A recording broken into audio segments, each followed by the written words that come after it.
मत्ती 21 यरूशलेम में विजय प्रवेश।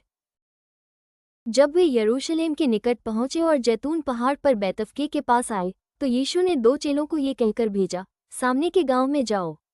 वहां पहुंचते ही एक गदही बंधी हुई और उसके साथ बच्चा तुम्हें मिलेगा। उन्हें खोलकर मेरे पास ले आओ। यदि तुमसे कोई कुछ कहे तो कहना कि प्रभु को इनका प्रयोजन है, तब वो तुरंत उन्हें भेज देगा।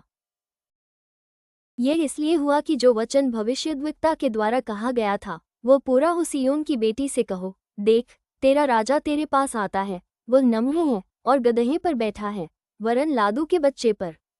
चेलों ने जाकर जैसा यीशु ने उनसे कहा था वैसा ही किया, और गदही और बच्चे को लाकर उन पर अपने कपड़े डाले और वह उन पर बैठ गया। तब बहुत से लोगों ने अपने कपड़े मार्ग में बिछाए और अन्य लोगों ने पेड़ों से डालियां काटकर मार्ग में बिछाईं। जो भीड़ आगे आगे जाती और पीछे पीछे चली आती थी, पुकार पुकार कर कहती थी, दाऊद की संतान को होशाना, धन्य है वो जो प्रभु के नाम से आता है, आकाश में होशाना। जब उसने यरूशलेम में प्रवेश किया तो सारे नगर में हलचल मच गई और लोग कहने लगे, ये कौन है? लोगों ने कहा, ये गलील के नासरत का भविष्यद्वक्ता यीशु है। मंदिर से व्यापारियों का निकाला जाना। यीशु ने परमेश्वर के मंदिर में जाकर उन सबको जो मंदिर में लेन देन कर रहे थे निकाल दिया और सर्राफों के पीड़े और कबूतर बेचने वालों की चौकियां उलट दी और उनसे कहा, लिखा है, मेरा घर प्रार्थना का घर कहलाएगा, परंतु तुम उसे डाकुओं की खोह बनाते हो।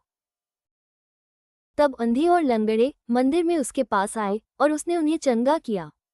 परंतु जब प्रधान याजकों और शास्त्रियों ने इन अद्भुत कामों को जो उसने किए और लड़कों को मंदिर में दाऊद के संतान को होशाना पुकारते हुए देखा, तो वे क्रोधित हुए और उससे कहने लगे, क्या तू सुनता है कि ये क्या कहते हैं? यीशु ने उनसे कहा, हाँ, क्या तुमने ये कभी नहीं पढ़ा, बालकों और दूध पीते बच्चों के मुंह से तूने अपार स्तुति कराई। तब वो उन्हें छोड़कर नगर के बाहर बैतनिय्याह को गया और वहां रात बिताई। फल रहित अंजीर का पेड़। भोर को जब वो नगर को लौट रहा था तो उसे भूख लगी। सड़क के किनारे अंजीर का एक पेड़ देखकर वो उसके पास गया और पत्तों को छोड़ उसमें और कुछ न पाकर उससे कहा, अब से तुझ में फिर कभी फल न लगे। और अंजीर का पेड़ तुरंत सूख गया। ये देखकर चेलों को अचंभा हुआ और उन्होंने कहा, यह अंजीर का पेड़ तुरंत कैसे सूख गया? यीशु ने उनको उत्तर दिया, मैं तुमसे सच कहता हूँ, यदि तुम विश्वास रखो और संदेह न करो तो न केवल ये करोगे जो इस अंजीर के पेड़ से किया गया है, परंतु यदि इस पहाड़ से भी कहोगे, उखड़ जा और समुद्र में जा पड़, तो ये हो जाएगा। और जो कुछ तुम प्रार्थना में विश्वास से मांगोगे वो सब तुमको मिलेगा। यीशु के अधिकार पर प्रश्न। वो मंदिर में जाकर उपदेश कर रहा था तो प्रधान याजकों और लोगों के पुरनियों ने उसके पास आकर पूछा, तू ये काम किसके अधिकार से करता है और तुझे यह अधिकार किसने दिया है? यीशु ने उनको उत्तर दिया, मैं भी तुमसे एक बात पूछता हूँ, यदि वह मुझे बताओगे तो मैं भी तुम्हें बताऊंगा कि ये काम किस अधिकार से करता हूँ। यूहन्ना का बपतिस्मा कहाँ से था, स्वर्ग की ओर से या मनुष्यों की ओर से? तब वे आपस में विवाद करने लगे। यदि हम कहें स्वर्ग की ओर से तो वह हमसे कहेगा, फिर तुमने उसका विश्वास क्यों न किया? और यदि कहें मनुष्यों की ओर से तो हमें भीड़ का डर है, क्योंकि वे सब यूहन्ना को भविष्यद्वक्ता मानते हैं। और यदि कहें मनुष्यों की ओर से तो हमें भीड़ का डर है, क्योंकि वे सब यूहन्ना को भविष्यद्वक्ता मानते हैं।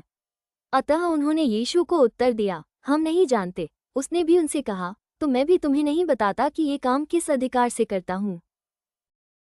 2 पुत्रों का दृष्टांत। तुम क्या सोचते हो? किसी मनुष्य के 2 पुत्र थे।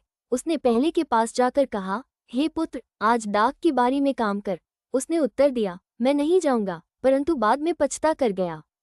फिर पिता ने दूसरे के पास जाकर ऐसा ही कहा। उसने उत्तर दिया, जी हाँ, जाता हूँ, परंतु नहीं गया। इन दोनों में से किसने पिता की इच्छा पूरी की? उन्होंने कहा, पहले ने।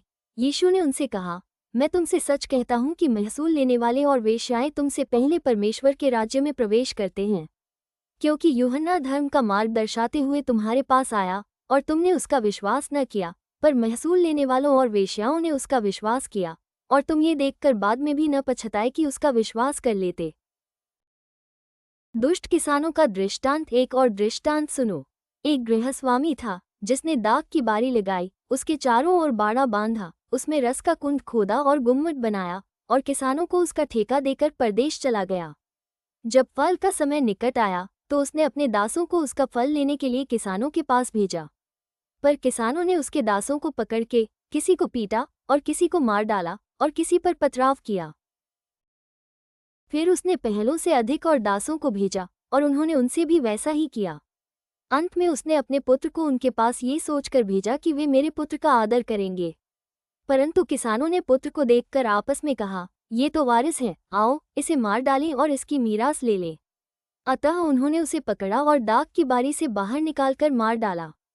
इसलिए जब दाख की बारी का स्वामी आएगा तो उन किसानों के साथ क्या करेगा?